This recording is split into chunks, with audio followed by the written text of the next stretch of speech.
اچھا حسن عربی صاحب، آپ کیا کہیں گے؟ ایک تو یہ جو جنگ ہے،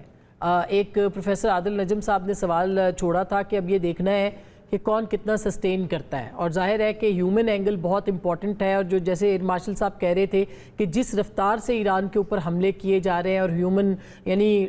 نقصان ہو رہا ہے انسانی جانوں کا، ہاسپٹلز میں اسکول کی بچیاں آپ نے دیکھا مار دی گئیں، تو کیا آپ کو لگتا ہے کہ یہ اب وار آف نروز میں پہلے کون ہار سکتا ہے؟ جی بہت شکریہ. دیکھیں اس کے جو ڈیفرنٹ ایسپیکٹس ہیں اس کو تو پینلسٹ نے بڑے اچھے طریقے سے کور کیا ہے، and there is absolutely no doubt کہ یہ ہر جنگ کی طرح یہ جنگ بھی وار آف نروز ہے. اور ہمارا جو دشمن ہے جس کے ساتھ مقابلہ ہے اسرائیل کا اسپیشلی، وہ تو مشہور ہے اس چیز کے اوپر کہ وہ عورتوں اور بچوں کو ذبح کرتا ہے، اور اسپیشلی بچوں کو ٹارگٹ کیا جاتا ہے جنگوں کے دوران. جب سے یہ مارز وجود میں ایک ناجائز اینٹی کے طور پہ دنیا نے اس کو دیکھا ہے، تب سے یہ بچوں کو ہی ذبح کر رہا ہے. سو ایران کے اندر جو جس طریقے سے یہ سکولز کو، کالجز کو، ہاسپٹلز کو یہ جس طریقے سے اٹیک کر رہے ہیں، یہی اس کی انفارچونیٹ لیگیسی ہے. اس کے علاوہ اس کے پاس اور کچھ نہیں ہے. لیکن جو جس طریقے سے ملٹری اینگل کو ہم نے ڈیٹیل میں ڈسکس کیا کہ کس طریقے سے کاسٹ ورسز ڈیمیج ہے، کہ 4 ملین کا امریکن مسل اور اسرائیلی مسل ہے جو $20,000 کے ایرانین ڈرون کو گرانے کے لیے استعمال ہوتا ہے، تو کاسٹ جو ہے اس کی ورسز ڈیمیج کی جو ریشو ہے وہ ایران کی طرف بہت زیادہ ٹلٹ کر رہی ہے. اس کے ساتھ ساتھ ایک پولیٹیکل اینگل بھی ہے. پولیٹیکل اینگل یہ ہے کہ آپ ابھی دیکھیں کہ امریکہ کے اندر ڈونلڈ ٹرمپ کا اس جنگ میں شامل ہونے کو لے کر بہت شدید پروٹیسٹ شروع ہو چکے ہیں. ابھی ریسنٹلی آج ہی وہ کلپ ہمارے سامنے آ رہا تھا جس میں امریکن مرین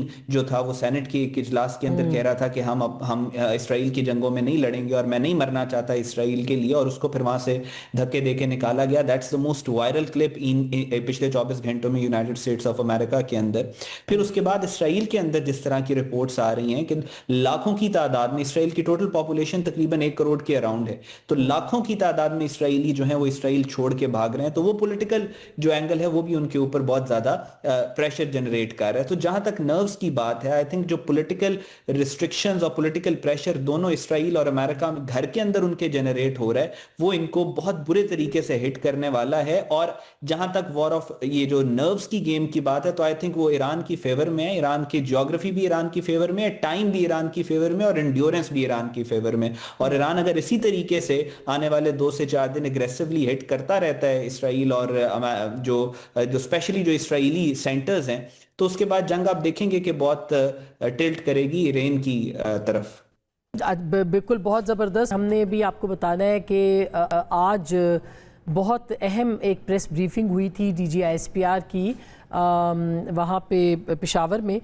جس میں کہ تصدیق ہوئی ہے کہ بگرام ایئر بیس کا جو ٹارگٹ پاکستان کے پاس تھا وہ اچیو ہوا ہے، اور تمام انفراسٹرکچر بھی تباہ ہوا ہے وہاں پہ، اور جب وہاں ایمونیشن کے ڈپوز تھے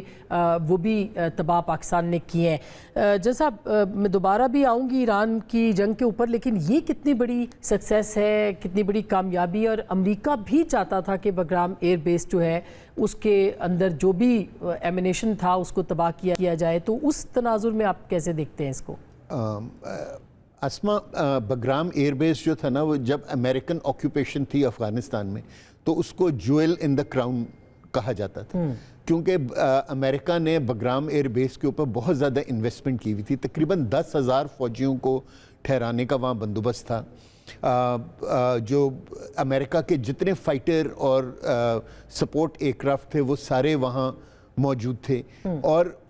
بگرام ایئر بیس اپنی لوکیشن کی وجہ سے امریکہ کے لیے بہت امپورٹنٹ تھا، کیونکہ اس لوکیشن کی وجہ سے وہ سینٹرل ایشین کنٹریز،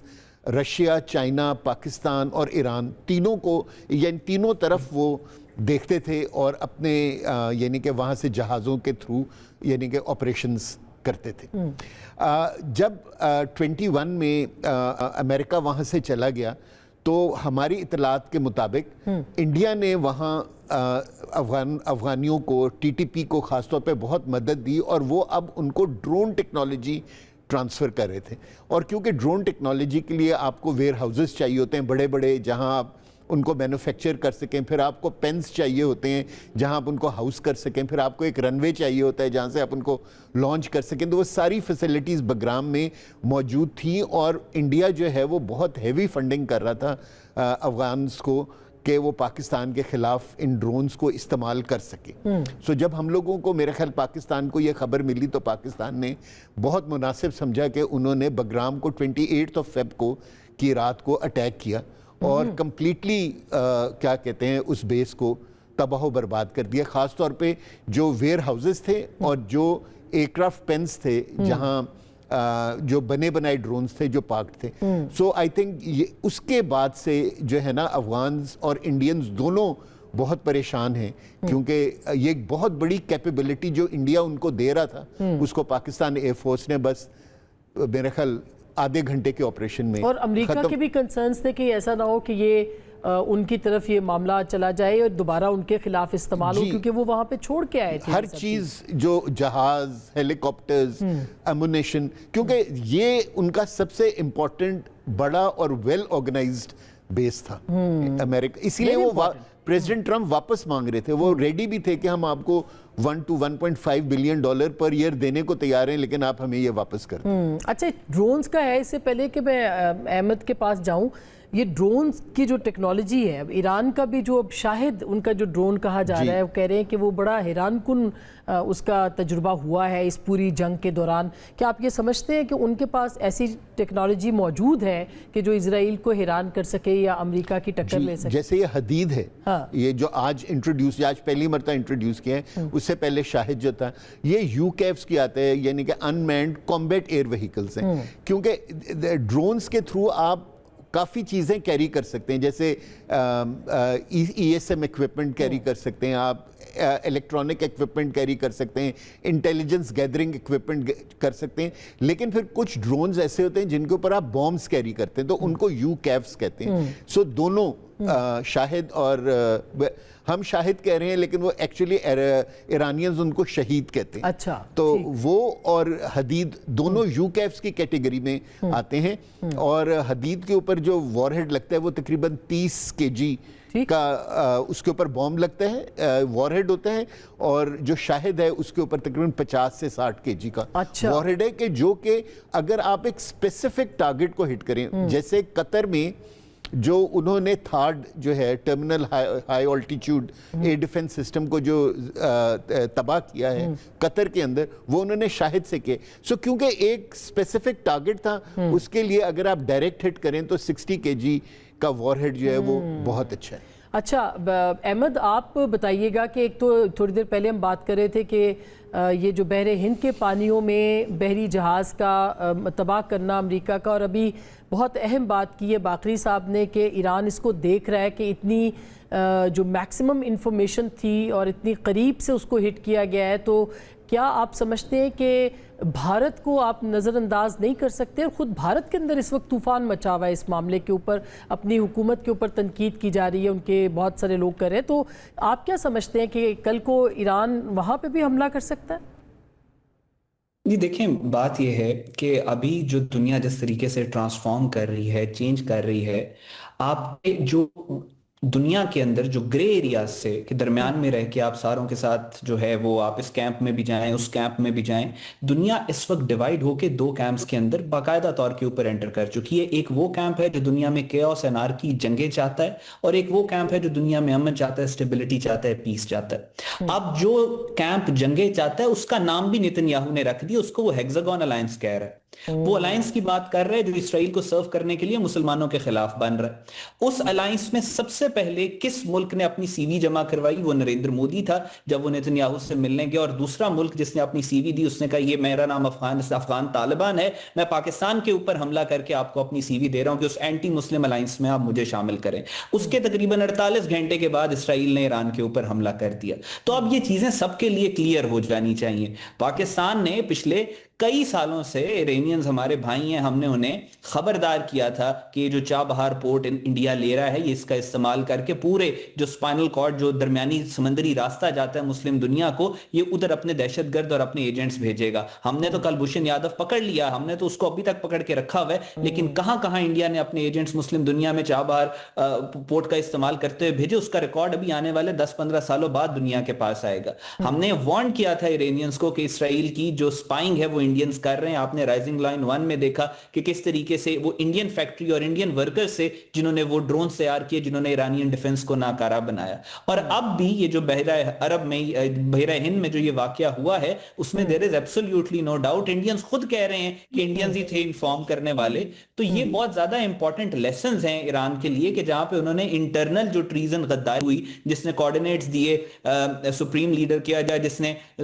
قاسم سلیمانی سے آپ شروع کریں تو وہ جو اندر کے غدار ہے, جہاں ایران نے ان کو کھدیڑنا ہے, وہیں پہ ایران نے اپنی ڈائریکشن انٹرنیشنلی بھی کلیئر کرنی ہے کہ دوست کون ہے اور دشمن کون ہے, کیونکہ اب ایمبیگوٹی اور کنفیوژن کا کوئی چانس نہیں بچا. Very true, very true. باقی صاحب آپ کیا کہیں گے اس کے اوپر, اور کیا ایران کا ہدف انڈیا بھی ہو سکتا ہے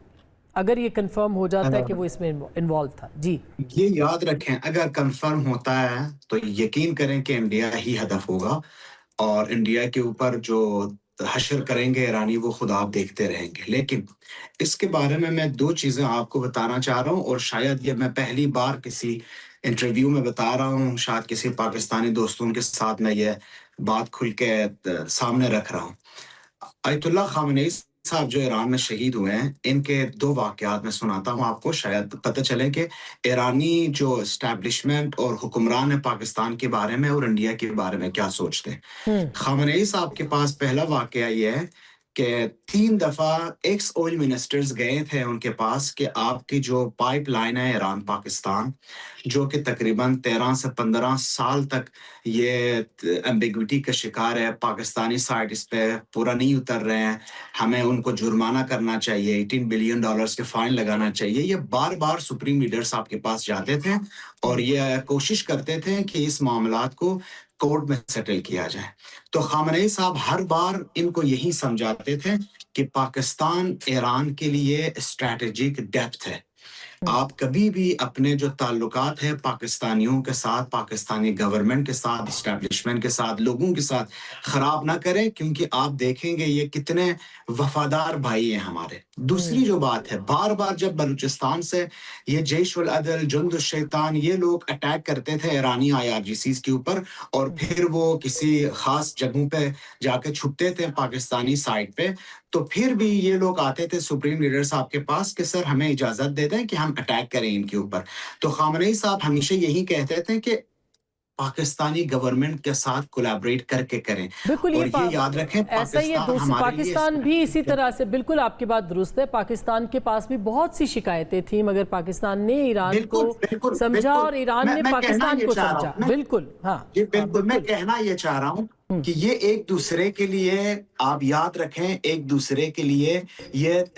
اسٹریٹجک ڈیپتھ رکھتے ہیں, یہ ایک دوسرے کی بھنکر ہیں. تو ہندوستان کا جتنا معاملہ ہے یہ یاد رکھیں, ہندوستان ہے ہندوؤں کا ملک, یہ صرف اور صرف کچھ لمحوں کے لیے, کیونکہ ان کا تیل خریدتے تھے, ان کی کچھ انٹرسٹ تھی, اس کے علاوہ کوئی اسٹریٹجک ڈیپتھ ایران اور انڈیا کے بیچ میں نہیں ہے. اور اگر ان کو ثبوت مل جائیں کہ انڈینز اس میں انوالو تھے, آپ یقین کریں انڈینز کو یہ چھوڑتے نہیں ہیں, جس طرح انہوں نے کسی کو نہیں چھوڑا ہے. جب یہ امریکن اور اسرائیل کے اوپر اپنے میزائلز اور ڈرونز گرا رہے ہیں, انڈیا اتنا دور کی بات تو نہیں ہے. اچھا, بالکل, یہ بڑی امپورٹنٹ بات ہے.